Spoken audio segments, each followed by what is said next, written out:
নিমতিতা গ্রাম পঞ্চায়েত।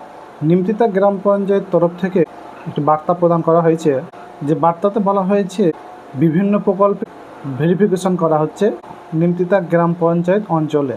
এই বার্তাটি হলো ভেরিফিকেশনও বলা যেতে পারে, অথবা জনসাধারণ যে প্রকল্পগুলি যে ব্যক্তি পান, সে ব্যক্তি বেঁচে আছে না মারা গেছে তারই ভেরিফিকেশন।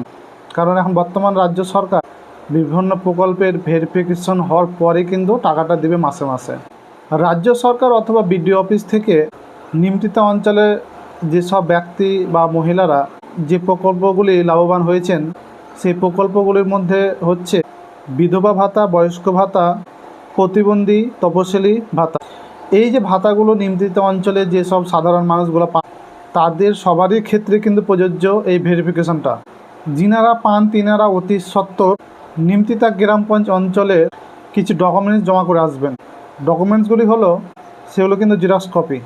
প্রথমত ভোটার কার্ডের জেরক্স, দ্বিতীয়ত ভোটার ইনফরমেশন স্লিপ, এছাড়াও আধার কার্ড, খাদ্য কার্ড জেরক্স, প্রতিবন্ধী certificate xerox, bank account xerox. যিনারা বয়স্ক, বিধবা, প্রতিবন্ধী, তপশিলি ভাতা পান, তাদের ক্ষেত্রে এই ডকুমেন্টসগুলি বাধ্যতামূলক। এছাড়াও যিনারা পেতেন অথবা বর্তমানে মারা গিয়েছেন, এই ডকুমেন্টসগুলির সাথে সাথে মৃত্যু সার্টিফিকেট কিন্তু তার পরিবারের যে কোনো একজন ব্যক্তিকে জমা করিয়ে আসতে হবে ভেরিফিকেশনের জন্য। আর যিনারা পান আর যিনারা জমা করবেন না বা ভেরিফিকেশন করবেন না, তাদের নাম কিন্তু অটোমেটিক বাদ পড়ে যাবে।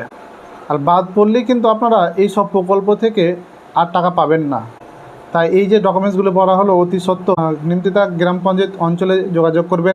এছাড়াও আপনাদের যদি আরও কোনো তথ্য জানার থাকে, অবশ্যই আপনারা আপনাদের যে নিমতিতা গ্রাম পঞ্চায়েত অঞ্চল রয়েছে সেইখানে গিয়ে যোগাযোগ করবেন। আর এই সব যে তথ্যগুলো নিমতিতা গ্রাম পঞ্চায়েত অঞ্চলের অধীনস্থ কোনো একজন কর্মচারী ভিডিওর মাধ্যমে বার্তা করে বলেছেন জনসাধারণের সুবিধার্থে।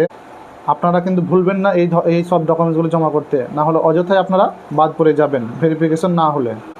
এই ধরনের তথ্য পেতে অবশ্যই ফলো, সাবস্ক্রাইব করে নেবেন, যাতে পরবর্তী সময় বিভিন্ন প্রকার তথ্য আপনারা পেয়ে যান।